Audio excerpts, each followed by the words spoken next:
એટલે જુઓ, આપણા ગુજરાતી લોકસાહિત્યમાં અને રોજબરોજના જીવનમાં એક બહુ જ જાણીતું ચિત્ર જોવા મળે છે. હા, પેલું સાસુવહુના મેણાટોણાવાળું, બરાબર ને? બિલકુલ. ઘરમાં કોઈ નવી વહુ આવે એટલે ધીમે ધીમે એ શરૂ થાય જ નણંદ ભોજાઈના ઝઘડા અને એક પ્રકારનો અદૃશ્ય માનસિક સંઘર્ષ. સાચી વાત છે. આપણી લોકકથાઓથી લઈને આજના ટીવી નાટકો જુઓ, બધે આ જ નકારાત્મક છબી સૌથી વધુ વેચાય છે. ખરું.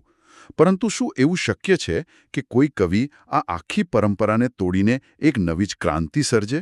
હા, આ એક બહુ મોટો પ્રશ્ન છે. અને એટલે જ આજના આ ઊંડાણપૂર્વકના સત્રમાં આપણે એક એવા પ્રકરણમાં ડૂબકી લગાવવાના છીએ જેણે આપણા પારિવારિક સંબંધોની વ્યાખ્યા જ બદલી નાખી છે. ધોરણ 9ના ગુજરાતી પાઠ્યપુસ્તકનું પ્રકરણ 9 પુત્રવધૂનું સ્વાગત. અરે વાહ! આ ખરેખર એક ક્રાંતિકારી વિષય છે. કારણ કે જુઓ, દીકરીની વિદાય કે તેના પ્રત્યેના પ્રેમ વિશે તો ગુજરાતી સાહિત્યમાં હજારો રચનાઓ છે. હા, એ વિષયો પર લખવું કદાચ થોડું સહેલું છે. બિલકુલ, કારણ કે તેમાં સીધી લાગણીઓ જોડાયેલી છે. પરંતુ દીકરાની પત્ની જ્યારે પારકા ઘરમાંથી પોતાના ઘરમાં પ્રવેશે, ત્યારે તેને કેન્દ્રમાં રાખીને આટલી હકારાત્મક કવિતા લખવી એ ગુજરાતી સાહિત્યમાં અત્યંત દુર્લભ ઘટના છે. સાચી વાત છે. અને આજના આ સત્રનો હેતુ માત્ર કાવ્યનો ઉપરછલ્લો સારાંશ આપવાનો નથી. તો પછી આપણે કઈ રીતે આગળ વધીશું?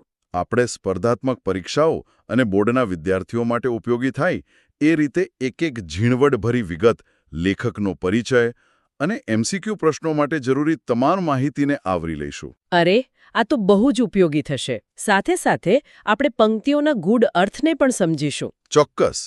તો ચાલો સૌથી પહેલા એ જાણીએ કે આવું ક્રાંતિકારી અને પરંપરાથી વિપરીત કાવ્ય લખવાની હિંમત કોણે કરી? હા, કાવ્યને સમજતા પહેલા તેને સર્જનાર વ્યક્તિત્વને સમજવું બહુ જરૂરી છે. તેમનું પૂરું નામ છે મકરંદ વજેશંકર દવે. મકરંદ વજેશંકર દવે. તેમનો જન્મ ક્યારે થયેલો? જુઓ, પરીક્ષા માટે આ યાદ રાખવા જેવું છે. તેમનો જન્મ 13 નવેમ્બર 1922ના રોજ થયો અને અવસાન 31 જાન્યુઆરી 2005ના રોજ. બરાબર. અને તેમનું વતન કયું? રાજકોટ જિલ્લાનું ગોંડલ. ગોંડલ એટલે સૌરાષ્ટ્રની એક એવી ધરતી જેણે અનેક સાહિત્યકારો આપ્યા છે. હા, ગોંડલનું નામ તો સાહિત્યમાં બહુ મોટું છે. બિલકુલ. અને મકરંદ દવે માત્ર કલમ પકડીને બેસી રહેનારા કવિ ન હતા. તેમણે દેશની આઝાદીની ચળવળમાં સક્રિયપણે ભાગ લીધો હતો. અરે, આજ તો સૌથી આશ્ચર્યજનક બાબત છે. એક તરફ એવો માણસ જે આઝાદીના જંગમાં અંગ્રેજો સામે લડી રહ્યો છે. હા, જેલવાસ ભોગવ્યો હશે, યાતનાઓ સહન કરી હશે. સાચી વાત. અને બીજી તરફ એ જ માણસ જ્યારે કલમ હાથમાં લે છે ત્યારે ઘરમાં આવતી પુત્રવધુ વિશે આટલું કોમળ અને સંવેદનશીલ કાવ્ય લખે છે. બરાબર છે. આ તો જાણે કોઈ સખત પથ્થર તોડનારા શિલ્પીના હાથમાંથી એકદમ નાજુક અને જીવંત ફૂલની મૂર્તિ આકાર પામી હોય એવું લાગે છે. વાહ, બહુ સરસ સરખામણી કરી. આ વિરોધાભાસ જ તેમની સાચી ઓળખ છે. અને સ્વતંત્રતા મળ્યા પછી તેમણે અનેક અખબારોમાં પત્રકાર તરીકે પણ કામ કર્યું. પત્રકારત્વ પણ કર્યું. હા, પણ વિશેષ કરીને તેમણે વલસાડ જિલ્લામાં નંદીગ્રામમાં આશ્રમની સ્થાપના કરી. ત્યાં આદિવાસીઓના ઉત્કર્ષ માટે પોતાનું આખું જીવન સમર્પિત કરી દીધું. અરે વાહ! એટલે કે સમાજસેવા પણ ખૂબ કરી. આ માહિતી એમસીક્યુ માટે બહુ અગત્યની છે. હા, અને એટલે જ સાહિત્ય જગતમાં તેમનું ઉપનામ અત્યંત સાર્થક છે. પેપર સેટર્સનો આ સૌથી માનીતો પ્રશ્ન પણ છે. હા, એ ઉપનામ કયું છે એ જરા સ્પષ્ટ કરી દો. મકરંદ દવેનું ઉપનામ છે સાંઈ. સાંઈ. હા, આ શબ્દ પર ખાસ ભાર મૂકવા જેવો છે. પરીક્ષામાં જોડકા જોડવામાં આ સાંઈ ઉપનામ અચૂક જોવા મળે છે. સાચી વાત. આ નામમાં જ એક પ્રકારની ફકીરી અને સંતત્વ છુપાયેલું છે. નંદીગ્રામમાં તેઓ એક સંતની જેમ જ જીવ્યા. એટલે લડવૈયો, પત્રકાર, સમાજસેવક અને સંત, આટલું વૈવિધ્યસભર જીવન હોય તો તેમનું સાહિત્ય પણ એવું જ વિશાળ હશે ને? બિલકુલ. ચાલો આપણે તેમના સાહિત્યિક સર્જનોનું વર્ગીકરણ કરીએ, જેથી પરીક્ષા માટે યાદ રાખવું સરળ પડે. હા, એક લાંબી યાદી જોઈને ઘણીવાર કંટાળો આવી જાય, એટલે વર્ગીકરણ બેસ્ટ રહેશે. જો સૌથી પહેલા બાળકાવ્ય સંગ્રહની વાત કરીએ, તેમણે ઝબૂક વીજળી ઝબૂક નામનો બાળકાવ્ય સંગ્રહ આપ્યો. નામ જ કેવું મજાનું છે, ઝબૂક વીજળી ઝબૂક. અને બાળનાટકો પણ લખ્યા છે ને? હા, બાળનાટ્ય સંગ્રહોમાં બે ભાઈ અને તાઈકો ખૂબ જાણીતા છે. બરાબર. એટલે બાળકો માટે આટલું કામ કર્યું. આધ્યાત્મિક વિષય પર શું લખ્યું છે? નંદીગ્રામના આધ્યાત્મિક જીવનની અસર તેમના પુસ્તકો યોગપથ અને અંતર્વેદીમાં દેખાય છે. આ બંને આધ્યાત્મ ચિંતનના ગહન પુસ્તકો છે. યોગપથ અને અંતર્વેદી. અને તેમના મુખ્ય કાવ્ય સંગ્રહો કયા કયા છે?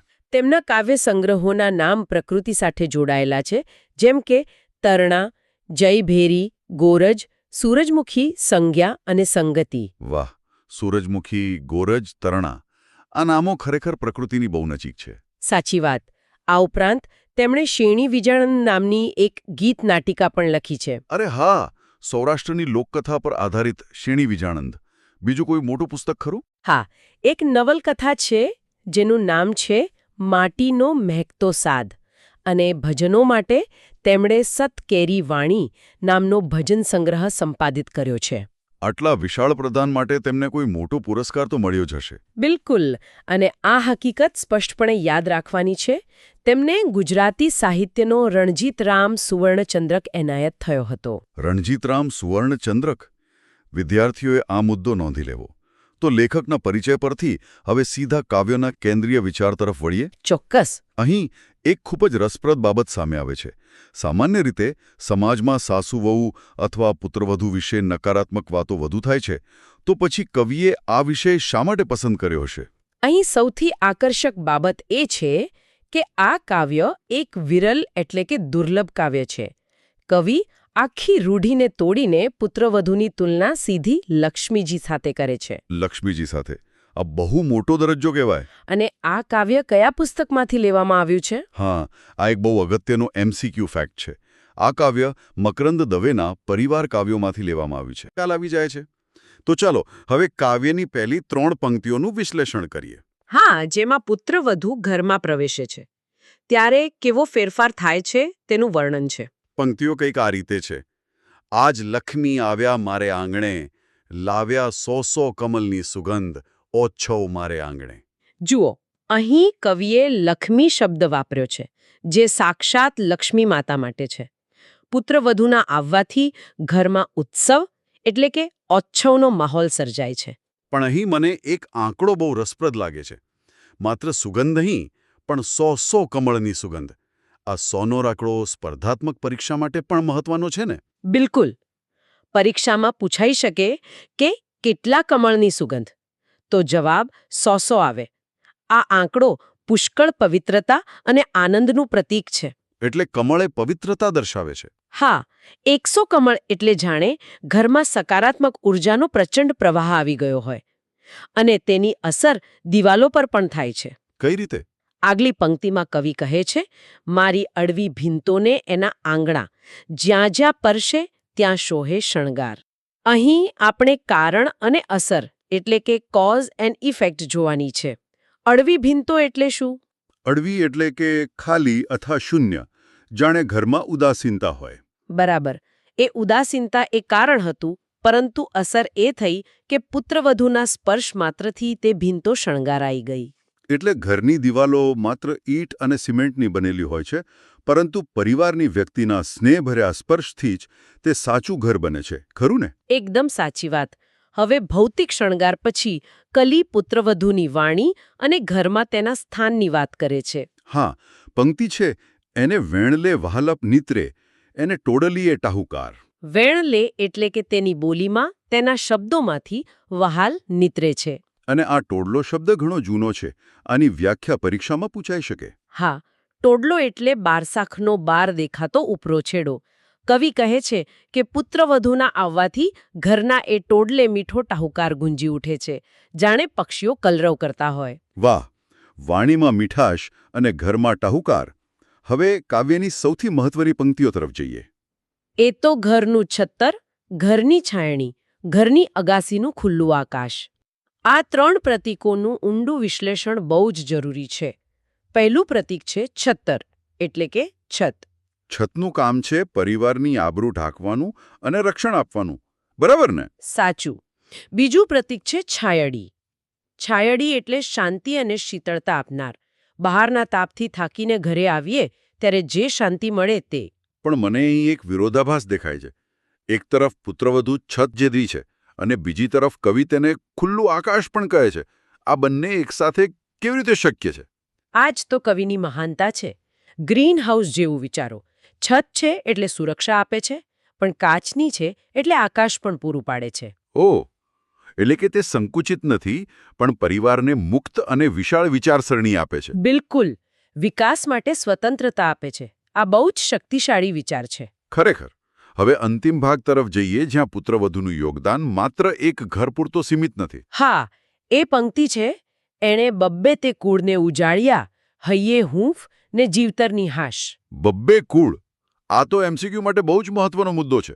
આ બે કુળ કયા? પરીક્ષામાં આનો સ્પષ્ટ જવાબ લખવાનો. પિયર એટલે પોતાના માતા પિતાનું ઘર અને સાસરી એટલે પતિનું ઘર. એટલે પોતાના ઉત્તમ વર્તનથી તે બંને કુળનું ગૌરવ વધારે છે, બંનેને ઉજાડે છે. અને તેના આ આગમનથી હૃદયમાં હૂંફ મળે છે અને અંતે વડીલોને જીવતરની હાશ અનુભવાય છે. જીવતરની હાશ એટલે કે જીવનની નિરાંત અને એક પરમ શાંતિ. હા, વડીલોને ખાતરી થઈ જાય છે કે હવે તેમનો પરિવાર સુરક્ષિત હાથમાં છે. બહુ જ સુંદર. તો આજના આ ઊંડાણપૂર્વકના સત્રમાં આપણે કાવ્યની એક એક પંક્તિઓ જોઈ. સત્ર પૂરું કરતા પહેલા મુખ્ય મુદ્દાઓનું ઝડપી પુનરાવર્તન કરી લઈએ. ચોક્કસ. લેખકનું ઉપનામ ખાસ યાદ રાખવું. સાંઈ. પુત્રવધુને કોની સાથે સરખાવી છે? તો લક્ષ્મીજી સાથે. હા, અને પેલા કમળનો આંકડો, 100 કમળની સુગંધ. બબ્બે કુળ એટલે પિયર અને સાસરી. અને આ કાવ્ય કયા સંગ્રહમાંથી લેવાયું છે?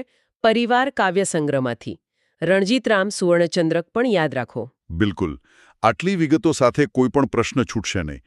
હવે અંતે સાંભળનાર માટે એક વિચારવા લાયક પ્રશ્ન મૂકવા માંગુ છું. હા, કહો ને.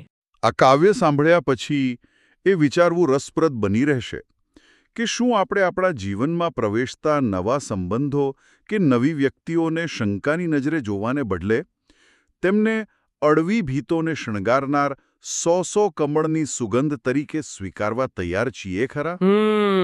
આ બહુ ઊંડો વિચાર છે. જો કોઈ પણ નવી વ્યક્તિને લક્ષ્મીનો દરજ્જો આપીને આવકારવામાં આવે તો કદાચ દરેક ઘરમાં અને સમાજમાં દરરોજ એક નવો ઉત્સવ સર્જાઈ શકે છે. સાચી વાત. આ વિચાર સાથે જ સમાજમાં એક મોટું પરિવર્તન આવી શકે. બિલકુલ. તો આ જ એક હકારાત્મક વિચાર સાથે આજના આ ઊંડાણપૂર્વકના સત્રની આપણે અહીં પૂર્ણાહુતિ કરીએ છીએ. ફરી મળીશું નવી માહિતી સાથે.